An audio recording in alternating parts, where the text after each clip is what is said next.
This is Lizzie from Let Zoe Spoil You. And Sagira from Sagira Salutes You. And together, we are Newbie versus Weeaboo. Sagira, Newbie. Lizzie, a Weeaboo. It's Newbie versus Weeaboo. Ahoy, hoy. Heidi, hi. Hello. It's another day. Woohoo! Woo! Dawn is still breaking each day. I'm trying to figure out when this would come out because we've got one coming out today, one coming out Sunday, one coming out next Thursday. So 2 weeks this might come out. Oh, there we go. The future. We don't know what the future's going to hold. Ooh, we're in the future. Ooh. Ooh. We don't know what's happening right now, but I'm sure it's not great because nothing has been great since this started. As I say, we are in the darkest timeline. However, not when you're watching Magical Girls. Well, apart from this Magical Girls. Yeah, these particular episodes, I definitely feel like I'm in the darkest timeline. Yes. And if you're wondering what we're talking about is Puella Magi Madoka Magica. Yeah. That was a bit out of tune. Your trumpet's broken. I'm not surprised. Come on, it's me. But we are currently on episode 7. Can you face your true feelings, Lizzie? Ooh. No, I'm passive aggressive, so I don't. Agreed, yep. Just stuff it all down inside. That's healthy. Yep. And don't admit how I really feel and just hope that my husband can guess what I'm feeling. I think by now he probably can. Oh, yeah, actually, he's amazing at it. Just have to give him a look and he's like, okay, that's some donuts for you. Yep. That was the donut look. Correct. What's this look? Ah, cup of tea to go with it. Perfect husband. Yeah, no, he's good. He's possibly psychic. He's a witch. He's a warlock. But the good kind. Let's get into the episode. We open with Sayaka and we're at her place and she is pissed because she has just gone through losing her soul stone, soul gem even, and her body becoming nothing. And we've just found out that, oh no, your soul isn't inside you anymore. No, it's in this gem. And if you lose the gem, you lose you. Isn't that a novel idea? So she's pissed off about that because obviously Kyubey has lied to her. Well, I'm sorry, but Kyubey didn't really lie. Kyubey just doesn't say anything. He just kind of tells them the parts that they need to know. Yeah, it's like, I mean, he says it himself. Well, you didn't ask. Exactly. I'm kind of on Kyubey's side here. It's like you signed a contract that you didn't read, so and it's a verbal contract, so dodgy. But she confronts him, saying that he tricked them, and yep, he disagrees, and he's twisting the words of like, oh no, you didn't ask, and you know, I told you it was a contract, and that your soul would be blah blah blah. Kyubey, bottom Kyubey. manipulative, but also very good talker and trickster of naive girls. Well, that's it. He gets all the ladies. So, you know, typical trait of a charming manipulator. And then, just to make him seem a little bit more evil, as he says, you never asked, there's like this bong, really ominous bong. And it's like, oh, Kyubey. the ambiance isn't on your side here if you're trying to be innocent. No. And he explains that Mammy never found out about the soul gem and how it makes sense that the soul gem should be in a little Fabergé egg, because if something was to happen to the body, well, that's the body that's been injured. Your soul is still intact. Your soul can still go on, but the body just, you know, that can go. And yeah, that does kind of make sense. But at the same time, where does the soul go after that? Yeah. Like, do you steal someone's body? Do you wait for someone else to die to take it? Like, that's not explained. So, yes, Kyubey, it makes sense that the body is fragile, so your soul should be kept somewhere safe. However, once the body's gone... Yeah, what happens to that other soul? And I suppose, if your soul is not attached to your body, obviously you feel less pain because it's all not connected. And it's meant to be like, and if you feel less pain, you can fight better and you can get up again because you're not in agony. And then he proves his point. Well, yes, he does indeed prove his point and prove once again that he's not exactly the cute little mascot that we all hoped he would be, because he goes up to the soul stone and he says, imagine being impaled on a spear, for example, and then he steps on the stone and she doubles over in pain as if she's being like impaled with a spear. And he's explaining to her, like, oh, well, you wouldn't feel this if your soul wasn't feeling it, blah, blah, blah. She's not listening to any of this. She's down in pain. She's tears in her eyes. She's suffering. There's no way she heard a word he said. And he's got that little Cubey face. I'm like, I am just literally crushing your soul right now. But I'm giving you a handy lecture of why this is really a good thing. And I'm like, ooh, this creature evil. Intro. Da, da, da, da, da, da. Everything is quirky. Madoka's so cute and funny. It's all innocent and fun. La la la. Cubey is the quirky sidekick, and everyone is happy. No one is dead. La la la. Oh, everything is manipulative and secretive. Everything, even the intro. Yeah, leading us. So we go to school, and Sayaka is missing. Now, there's this quite cool thing where her desk isn't there, but on the floor it just has written electronically absent. Is that a real thing in Japan, or is that just for the show? I think it's just for the show. I think this is meant to be, because obviously you kind of find out that it's kind of like it's an alternate Japan to the one we're currently like in the real world, and they're a little bit more technologically advanced. So it's kind of like a system put in place. But I mean, because I know they have quite a lot of electronics in school, but I think they still traditionally just take the register. They don't have the electronic panel saying whether or not someone is in or not. I think that's kind of cool, because then you just look out and then you can see who's there and who's not, rather than looking at a desk, assuming that they're there and carrying on, because there's a lot of, people in there. But yeah, I thought it was really funky. I think that we should start looking into that, people. I mean, I know we've got other things on our minds right now. I know. But after all this is over, electronic desks that take the register, okay? That's the number 2 priority here. I'll start looking into it. Cool. Well, Sayaka, as I say, isn't in school. What she is, in fact, doing is she's at home and she's spooning her soul gem. She's lying in bed, holding it, just kind of depressed. And we can see where she's going, because it's not all happy for Sayaka at the moment. Next, we're up on the school roof, and Madoka is confronting Hamura, saying that she knew, like, she obviously knew all this stuff because she's old in terms of doing this job. And she asks what's Cubey's motivation for it. Hamura says it. She still calls it a it, not a him. So she's still not telling us what it really is. She says it doesn't see the value of a soul and thinks a wish is a fair exchange. But then it depends on what the wish is, doesn't it? I mean, if Madoka had wished for cake, I think now we know, not really a good exchange.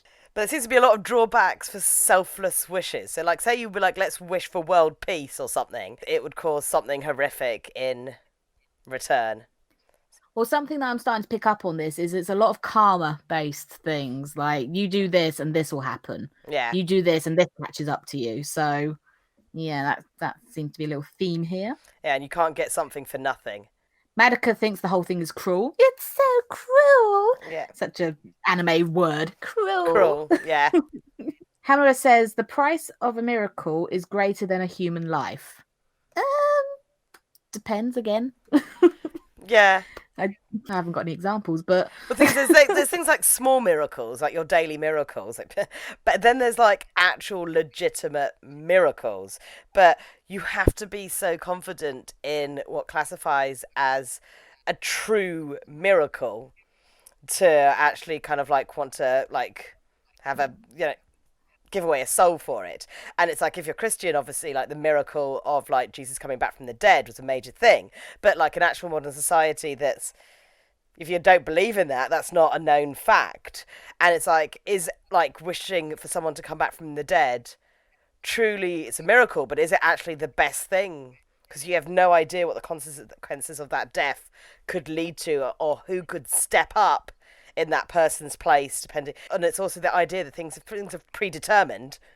It wouldn't work out. You need that fluctuations of life. You don't know what's going to happen. Like, life isn't all just set out.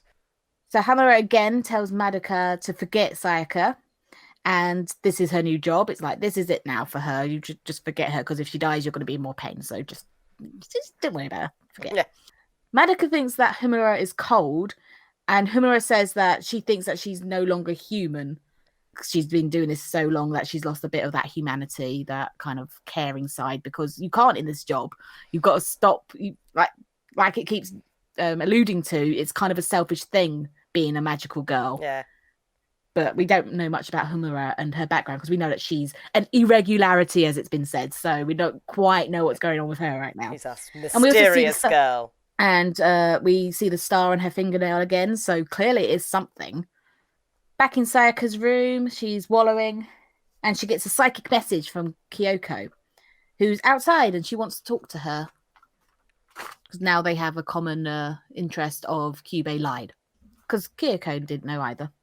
They go for a walk, and Kyoko says that she doesn't regret her decision, as she can live for herself. And if any mistakes she makes, they are her own. So she's literally living for herself. She doesn't have to worry about anyone else.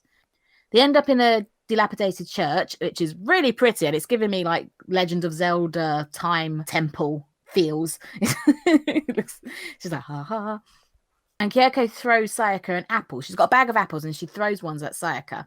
And she throws it on the ground. This makes Kyoko mad because obviously we know she's a bit food obsessed. And she says that if Sayaka wastes food again, she will kill her. So now we know that food is important to Kyoko. Yeah. We've got to find out in a minute why. But it was kind of like, oh, okay. So part of me was like, maybe that was part of the wish to always have food, to never be hungry again. It wasn't, but, it's a fine comparison. It was quite a sort of cake. She wished for what? A never-ending bag of apples? Like... Just to never be hungry, so she'll always have food. That's what I thought, but no, that's not her wish. Her wish was indeed unselfish, as was Sayaka, and that's why she's feeling a bond with her. She composes herself, and she tells Sayaka they are in her dad's old church. So this is now the origin story of Kyoko and why she is how she is. As she tells the story, the characters in it, so her dad and her family, they're all little puppets, like paper puppets. And I thought that was a really nice difference in animation. And also later on, we see that she's actually controlling the puppets. It's not just a cool little new way of drawing. It's actually her with the puppets. So where she got these puppets from, if she just casually keeps them in her bag or something, ready to tell her origin story.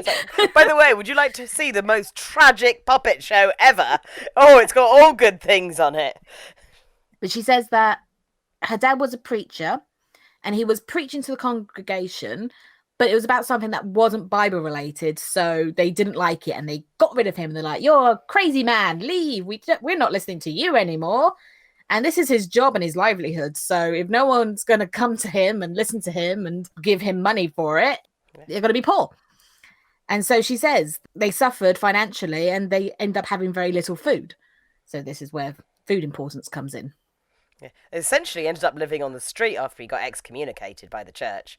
But it's like he was not trying to do anything bad, but he started kind of thinking of a new form of religion in a way to preach about something he believed in that he thought would help mankind. But obviously the church is very church, and it's like, nope. This is it. She doesn't actually say what he was preaching. It just wasn't Bible related. So yeah, I mean, and she also said they saw him as kind of a cult sort of thing, trying to make, like you say, make his own religion. But she truly believes that what he had to say was right, and if they had listened, they would have realized that. But because they weren't giving him the time of day, they just assumed he was crazy and extradited him, or whatever the word is. So Kyoko got mad about this. This is when Kyubey arrived. A poor girl who's naive and sad and needs help. I will come to her rescue. Yep. I'll prey on your innocence and your naivety. And the wish that she ended up making was that it was for everyone to listen to her dad and to take him seriously and basically get back his following.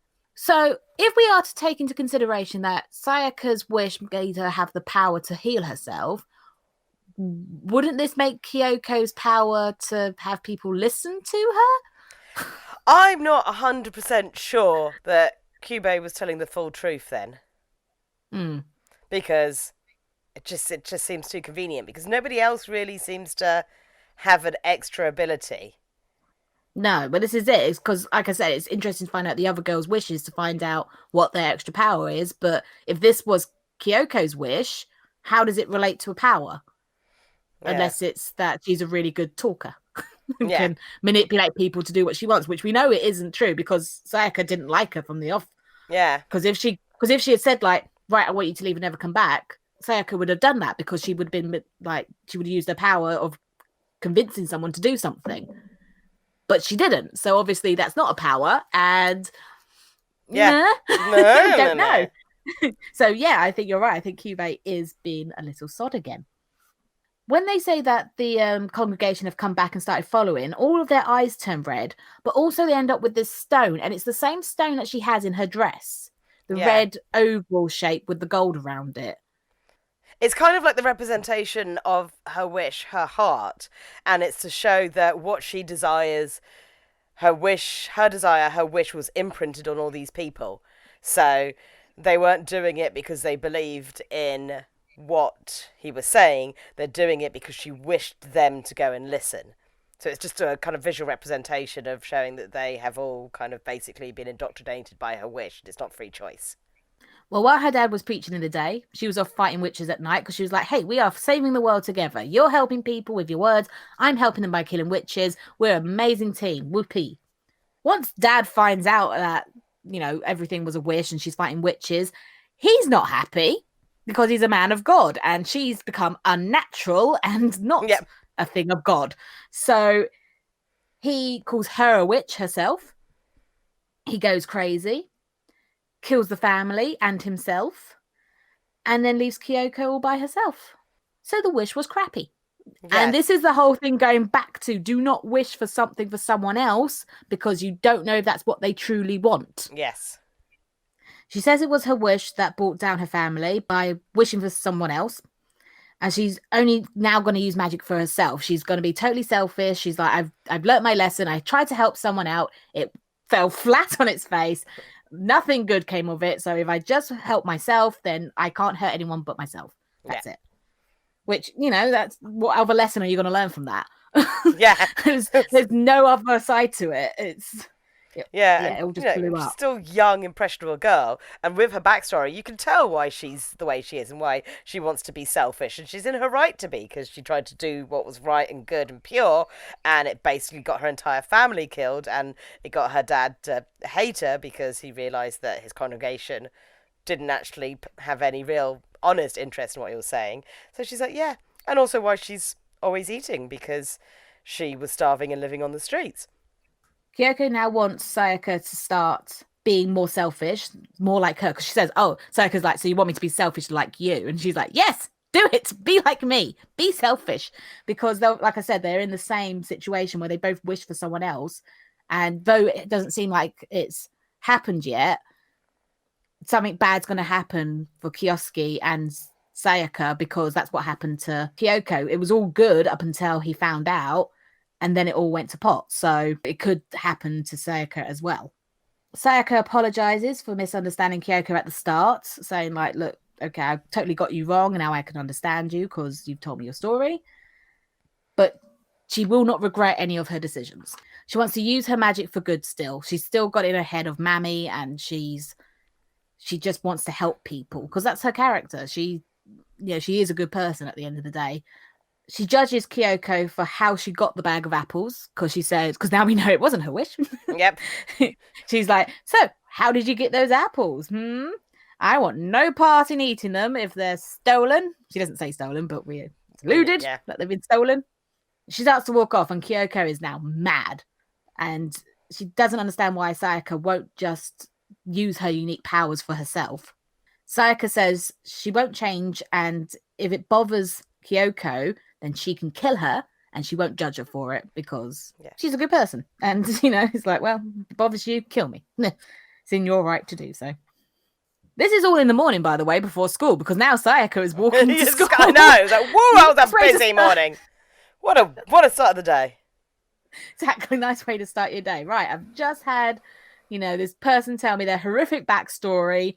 And I've just had a confrontation, basically telling them they can kill me if they want to. And now I'm going to go do some algebra. Great. Now she's walking to school. Madoka and Hitomi catch up with her and make sure she's okay. Now, Madoka telepathically asks her, are you okay? And she's like, no, it's fine. Don't worry. Madoka decided that she is not a magical girl. So why has she still got this power?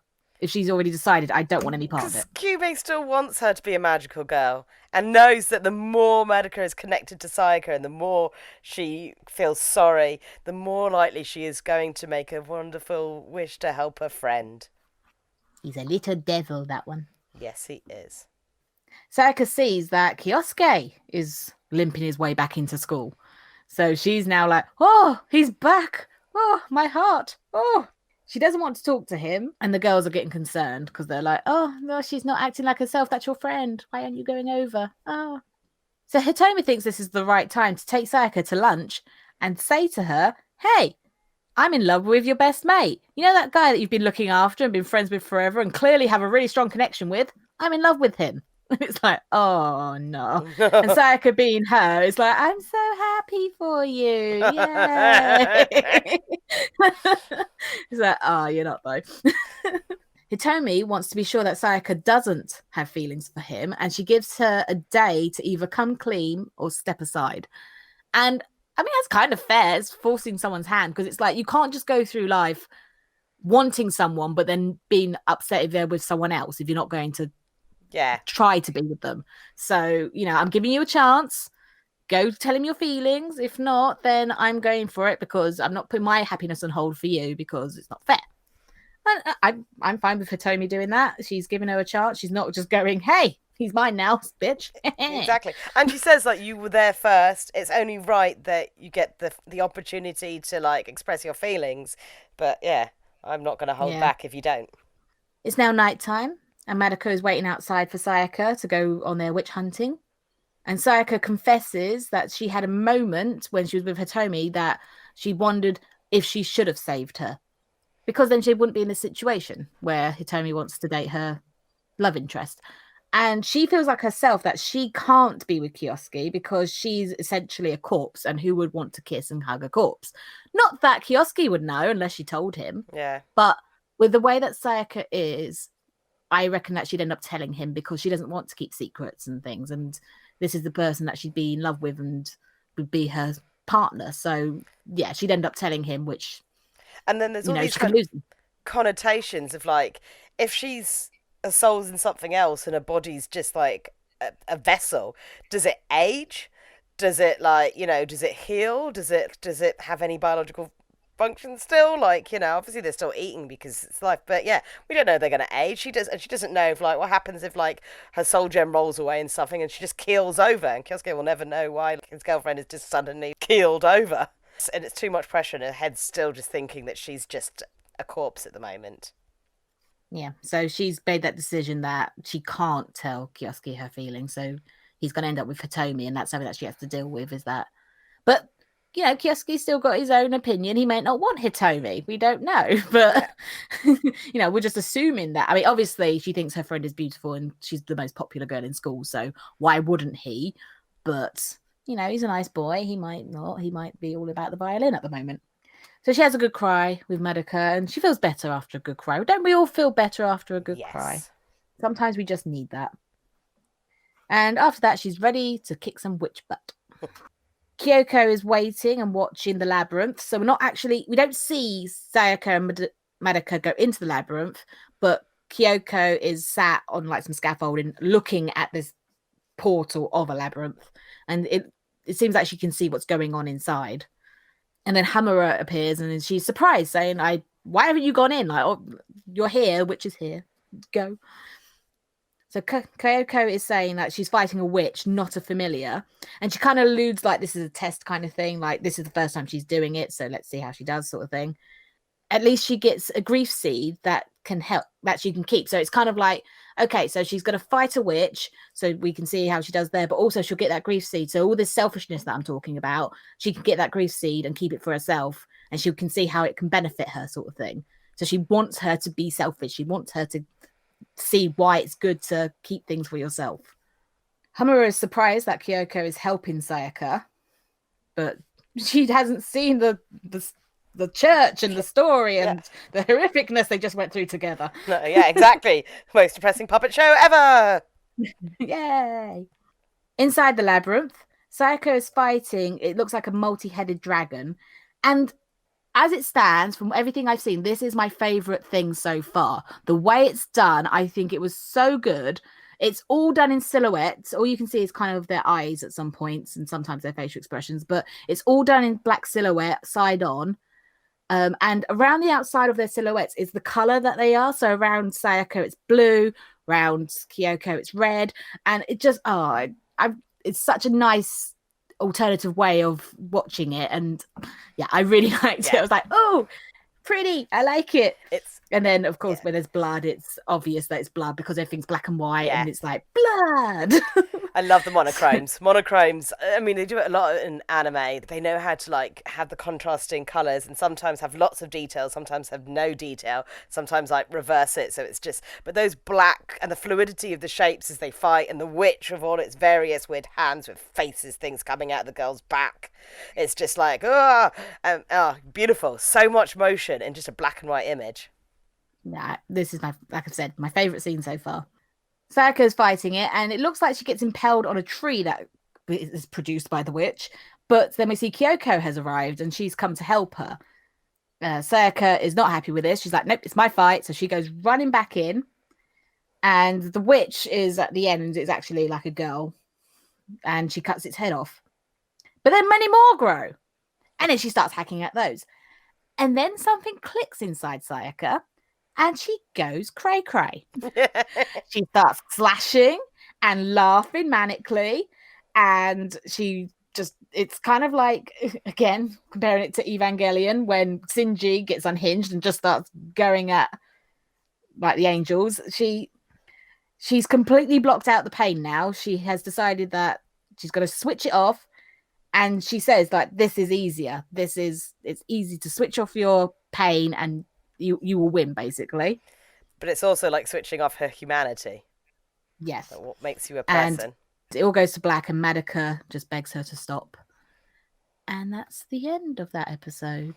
Yes, pretty harsh ending, especially when you notice that she's not actually using the blade of a sword to hack the thing. She's using the handle to like literally smash in on it. And it's like taking some weird perverse pleasure out of destroying this thing, because you're feeling powerful and unstoppable and like, you know, you're indestructible, but you're also unhinged because you're losing your tether to your own humanity, and you're just becoming something primal, but also eaten up by your own guilt and your own complexes about like what you are. Yeah, it's scary, that ending, and again it just ends on this really hollow note of, oh no. It's none of these end happy. I can't think of one that has ended happy apart from maybe the first one, just to trick you. But yeah, it's just expect it to be bleak. But I'm really glad that we had another one to watch, because I don't think I could have ended on that one. I think I needed to know what was going to happen next. So then we jump on to the next episode, which is episode 8. I was stupid. So stupid. Yep. And that's pretty much what this entire episode is about. We open with a silhouette fight, and Crazy is still hacking away. As she's hacking, the labyrinth shatters, and Sayaka has become more confident, thinking that blocking out the pain will make the battles easier. She throws the grief seed at Kyoko and says, well, that's what you came for, isn't it? Like, now they're even. Yeah. And Sayaka turns back into a normal girl and collapses onto Madoka, who takes her home. Well, they start walking anyway. And all this power and stuff, all the energy that she just spent doing that, it's like Cube was saying, the magic that they use is taken from the stone and it becomes tainted, and it's, why weren't you paying attention to that? You've just used up so much magic. Of course you're exhausted. Come on now. Da da da da da da da. It's not so bad, it's really happy. Madoka is cute and so is Cube. A rainy night, so we got all of the lovely water effects going on. We've got the drops and we've got the splashes, and it's all lovely. But then the actual content isn't so lovely because Madoka and Sayaka found a bus stop to sit under for shelter. Madoka is worried about Sayaka and doesn't want her to fight like that again. She's like, by fighting like that, you're hurting yourself. So don't do that. Yeah, no. While Sayaka is talking, we see on her fingernail she's got a blue moon. So it does mean something. Maybe it just means that they're magical girls. I don't know. But the fact that she's got it and Hamura has it, I need to look out for Kyoko and see what she's got. Sayaka presents her soul gem to Madoka, saying that she herself is a monster and she's only good for killing witches. So she's gone really bleak now. She's gone from this confident, haha, yeah, I'm killing witches, aren't I awesome, to yeah, I'm horrible and I'm a monster and I just kill witches. I'm useless otherwise. And she's come really down on herself. She starts on Madoka saying how Kyubey thinks that she is more talented and she could kill any witch easily. But unlike her, she wouldn't turn into a magical girl, not even to help a friend like she did. So she's saying you won't pity anyone enough to help them to become a magical girl. And using the word pity, it's like, that's so harsh because you helped a friend who you could see was desperate in need. And now you're saying that you pitied him, because that's how she's making it sound. And like, you can kind of tell that's not how she really feels, because she really cares for Kyosuke, but she's pushing everyone away now because as Mami was saying to Madoka, which Sayaka did not hear, is that you need to forget boyfriends and things because this becomes your life. Yeah. And if Sayaka knew that, she may not have made the wish so quickly. But she wasn't there for that conversation, so whoopsie. Sayaka has turned into a real magical bitch. But you know, she's saying it out of like complete heartbreak and frustration, and she's annoyed at herself. And sometimes when you're annoyed at yourself, you take it out on someone else because it's easier to, and it's easier to be like, oh, Madoka, you didn't turn into a magical girl. You don't know how it feels. Maybe you should try being a magical girl, and then you'll know the pain I'm going through. But all you're doing is pitying me without any concept of what it truly feels like. And it's like, oh, you don't mean that, but you're frustrated and upset. But take it on Kyoko. She can take it. Don't take it on Madoka. Like, she hasn't done anything wrong. And all she does is care about her friend, and she made her cry. And it's like, you're horrible. Move away. Well, she does. She runs off. She runs away.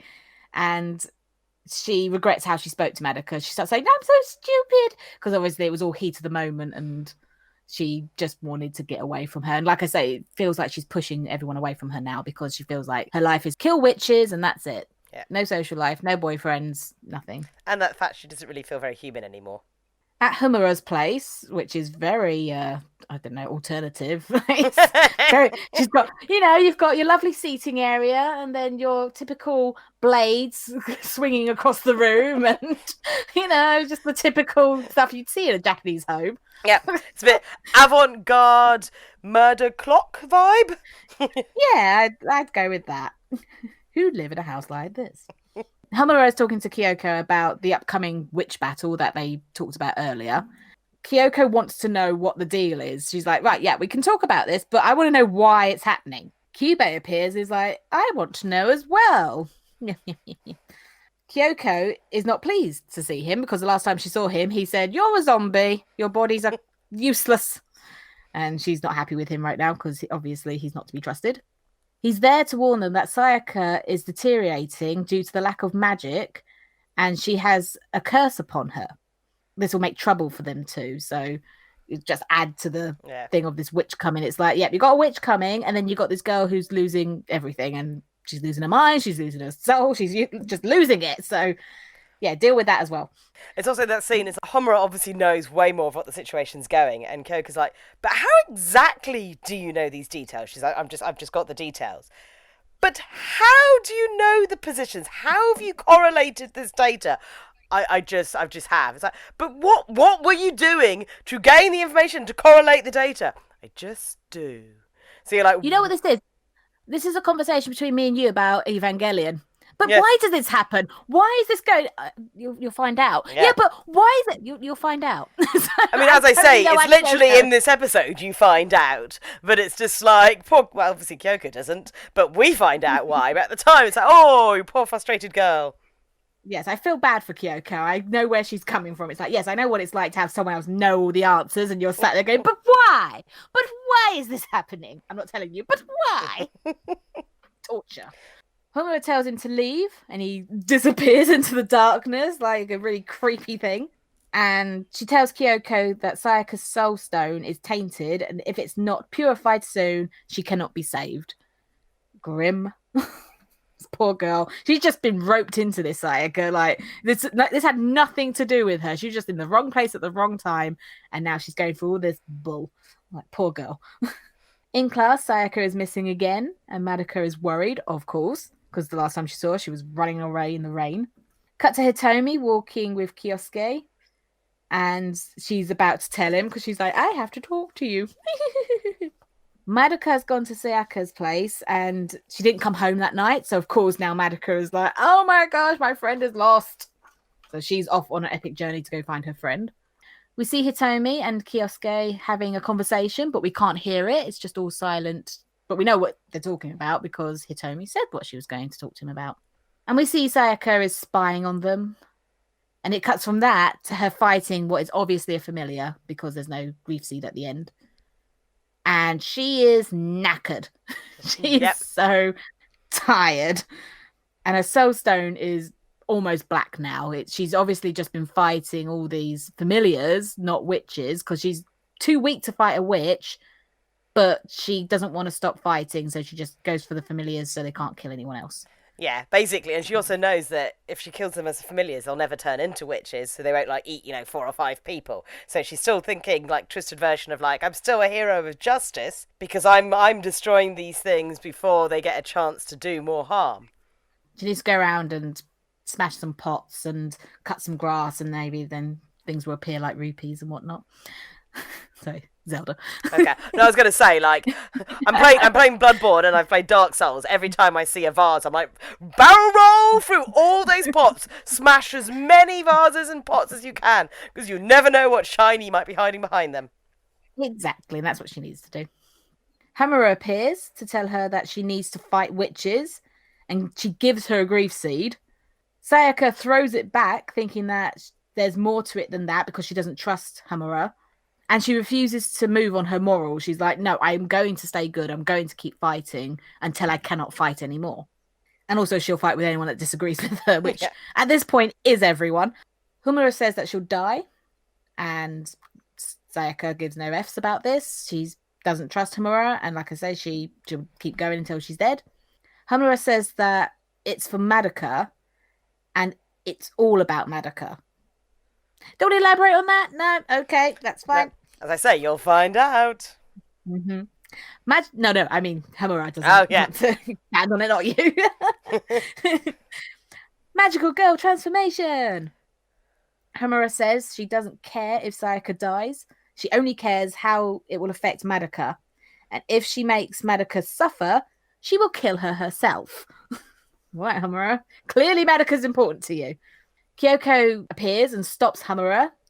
She grabs her, and this lets Sayaka go, and she hobbles away. It's like, go! Hobble, hobble, hobble. It's like, oh, she's getting away very slowly. It's like, quick, run! I'm just going to slowly limp off. And I'm like, wow, Kyoko's going to be holding you a long time, Hamura. Especially a girl who can teleport. However, it would seem that Hamura cannot use her teleportation power while someone's holding on to her. Because Kyoko says that. She's like, oh, you're not doing your disappearing act while I'm holding on to you, eh? So how does she get over this? Hamura drops a flash bomb, throws it in the air, and disappears. Like a magician. Poof. But with slightly more dangerous magic tricks. Flash bomb! Woo! It's an illusion, Michael. On a train, Sayaka is listening to these two knobheads. Who are disrespectfully talking about one of their girlfriends. Basically saying, yeah, this bitch, she just wants money and I throw it at her and she's only good for one thing and blah, blah, blah, knobhead. They're absolute douches. I'm like, go on, Sayaka, you can stab them. I know they're people, but I would slap them hard. But, like, the whole, like, oh, you just got to treat hoes right. You got to treat hoes like your dog. If you give them too much attention and love and treat a woman like a real person, she'll get above her station. And exactly, right, yeah. So you're like, yeah, Sayaka, whatever you want to do, it's cool with us. Not a feminist, but no man should talk about a woman like that. She sticks up for the girl and she says, like, tell me more about this girl. And they're like, oh, this schoolgirl, what's she about? And then she starts to question why she's saving the world if there's people like this in it. So then we have creepy magical girl transformation. Yeah. Because she starts going all wiggy and glitchy and there's like clocks appearing and we don't know what happened on that train. We just know whatever happened wasn't good. Mm-hmm. They suffered for what they said, which good. But again, not to so talk about good on Sayaka's soul, really. No. Madoka is still looking for Sayaka and finds Kyubey. She wants Sayaka to be turned back into a normal girl, but that's a no-no. He's already explained, once the contract's made, you're done.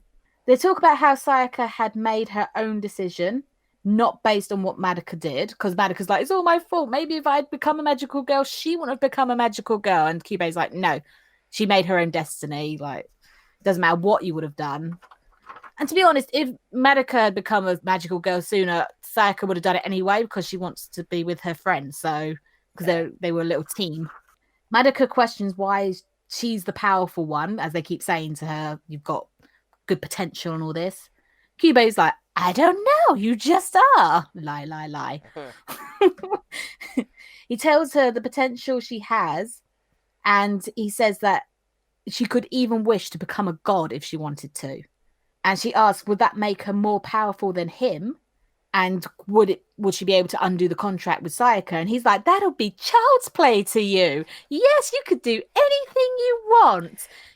Yay!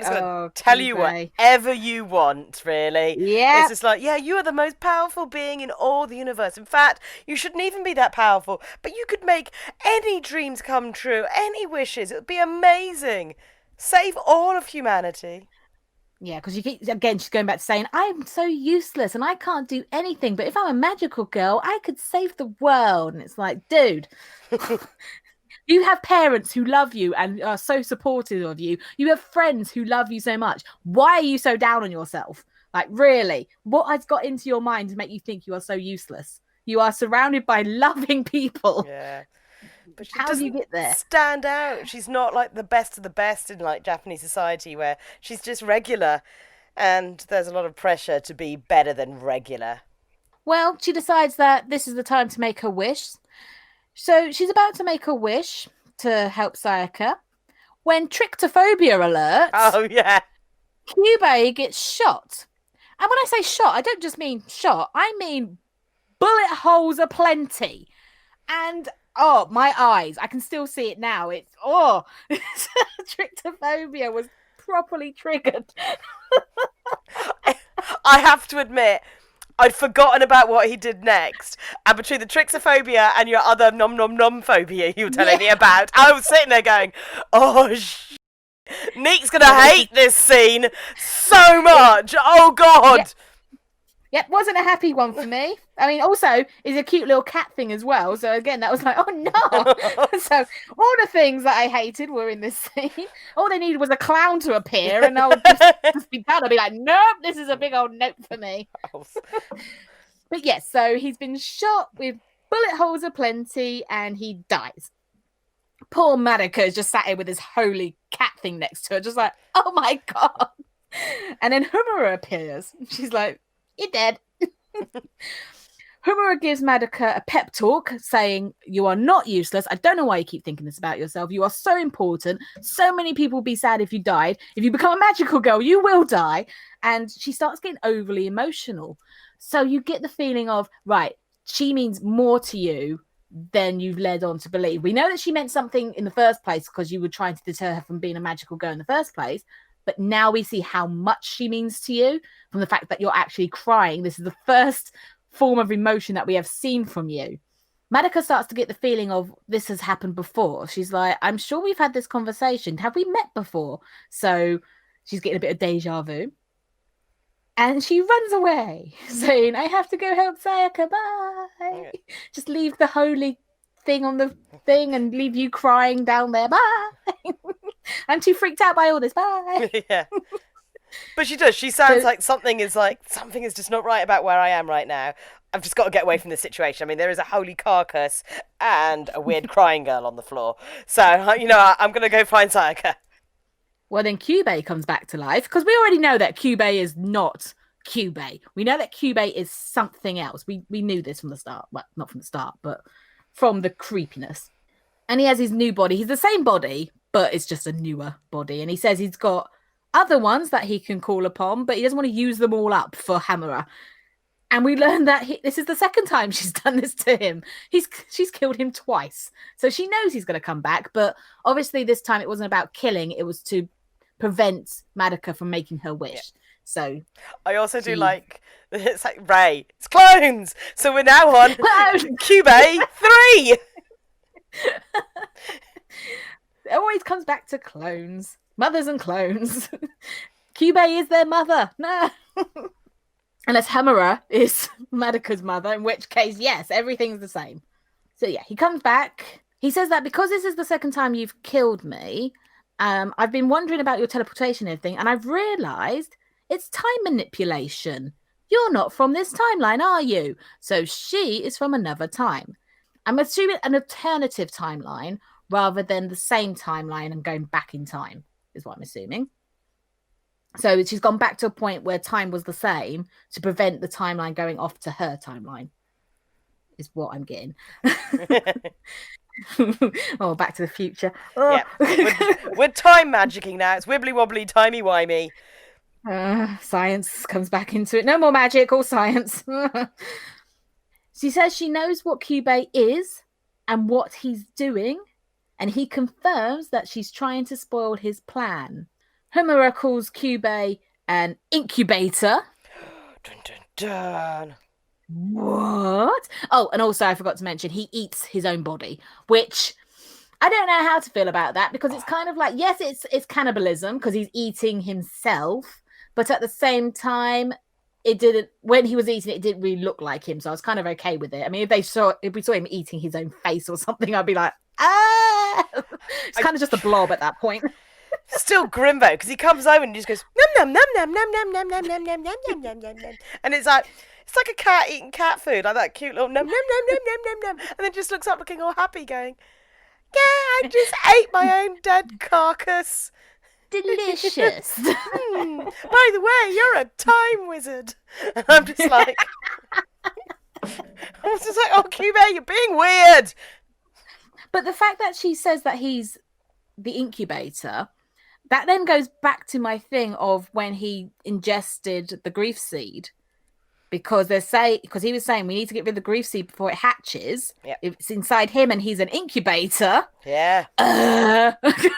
See, I was right, Kyubey, you little shizer.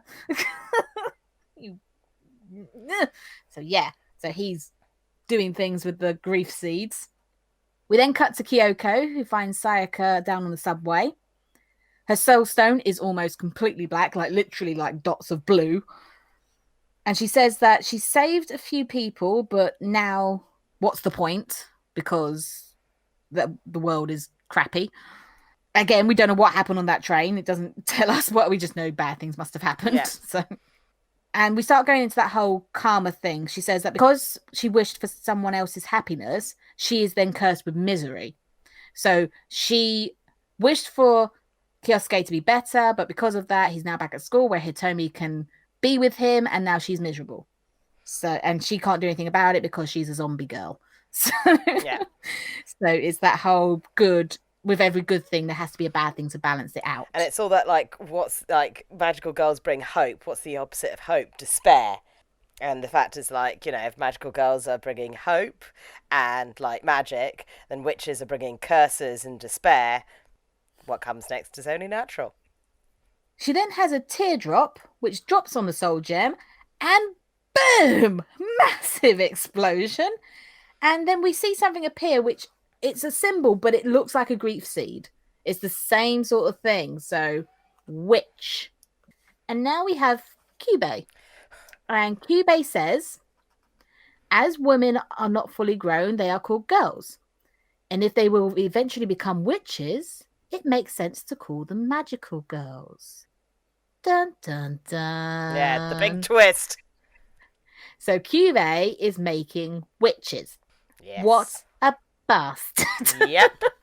Also, it's one of the most horrifying images of Kyubey, because it's just his sort of red eyes, when he in this episode is Kyubey being the most gross he's ever been. He's all like, and either really like real close up of his face and reflections of upset girls in his eyeballs, or it's like, oh, I'm all in black with glowing red eyes, and at the end he's just like, yeah, I'm turning girls into witches.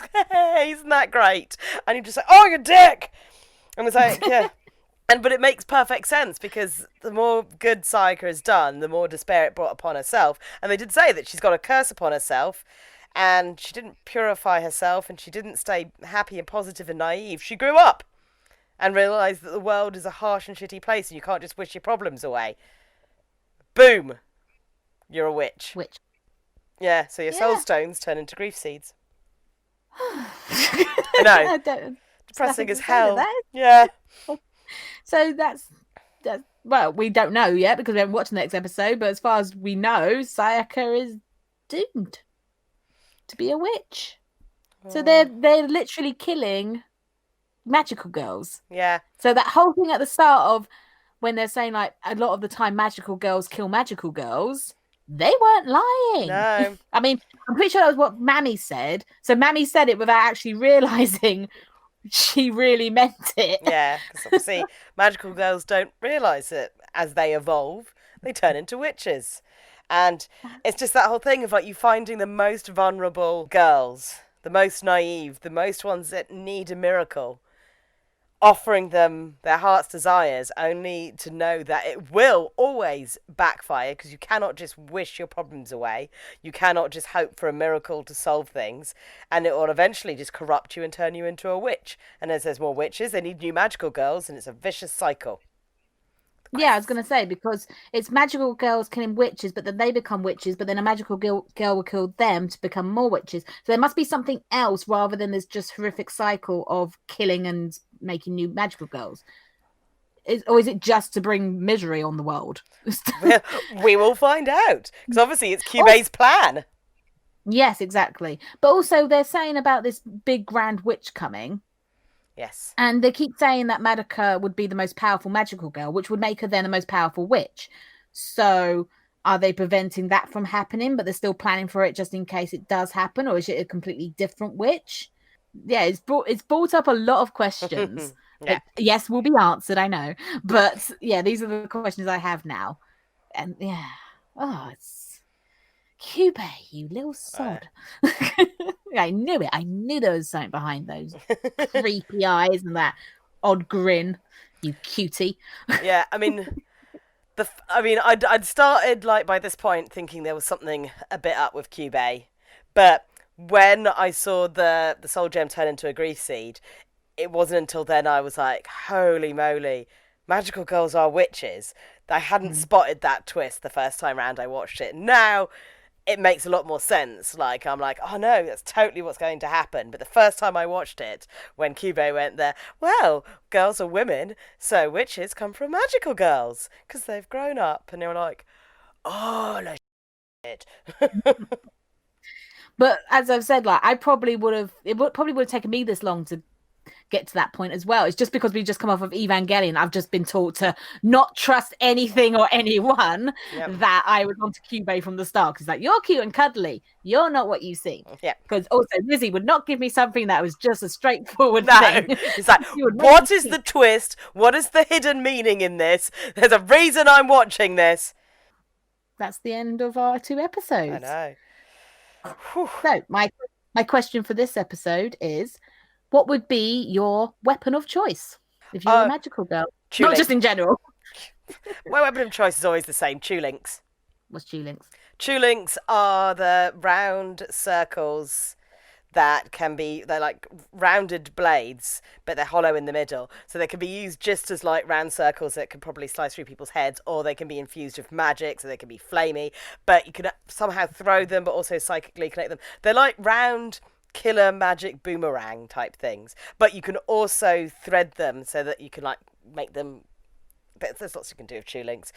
They're used in Shadow Skill. Ever since I saw them in Shadow Skill, a great anime, I was like, best weapon ever. So rare, very few things have them. Apart from when you finally get around to play it, Kingdoms of Amalur, another reason why it's my best game ever, because you can have Chulinks in it, and I'm like, oh my god, I love this weapon. I think my weapon of choice would be modified poi. So you know, poi with the string and then the ball on the end, and then you swing it round. Yeah. And it's a good circle skill. Well, I do that, but they could be fire, or they could have blades, or they could have infused magic and all that kind of stuff, because I just like to do the twirly thing with them. So that's my magical power. And I could throw it and it will come back to me like a boomerang and then keep twirly. It's like, look at this fabulous magic show that I'm killing you with. See, I'm so much more sinister. I'm like, you get too close, my blades will chop you up. And I just love the idea of throwing them off and someone going, ha ha ha. And I love it when it does it in anything. And people going, you missed. And then it comes back round and then slices their head off. And I'm like, not laughing now, Chulinks.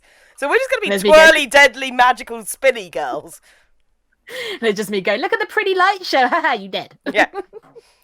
It also means I don't have to do so much like work as like sword training. You need to learn the skills and be able to carry the swords and other weapons. Bow and arrow I'd be useless at. I've tried archery. Yeah, I'm just like a staff, I would trip over it. But Chulinks, I could just stand there and throw them.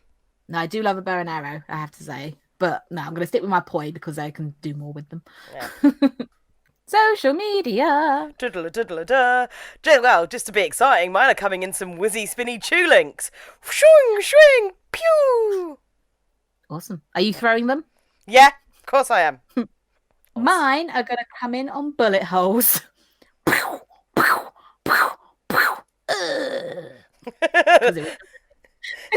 And then just Trypophobia all over the screen. Ah! There's holes in our social media, no! It's not so bad on social media. It's when it's like got skin and blood involved. Yeah. I'm like, or coral. Blech, coral. And again, it depends on the colour of the coral. Yeah. I felt so bad. I was watching it and going, oh, it's a cute cat thing. Oh, it's riddled with holes. Oh, look, it jumps down and cannibalizes itself. Oh, that's 2 minutes Sneak is not going to cope with. That is not good. Oh, dear. The thing is, I was so like traumatized by trypophobia. By the time the cannibalism come, I was like, well, you know what? Yeah. Let's just write this scene off, shall we? Right. Say goodbye, Lizzie. Right. So for now, it's Weeaboo saying Johnny. And it's a newbie saying munch, chomp, chomp, chomp, chomp. QB.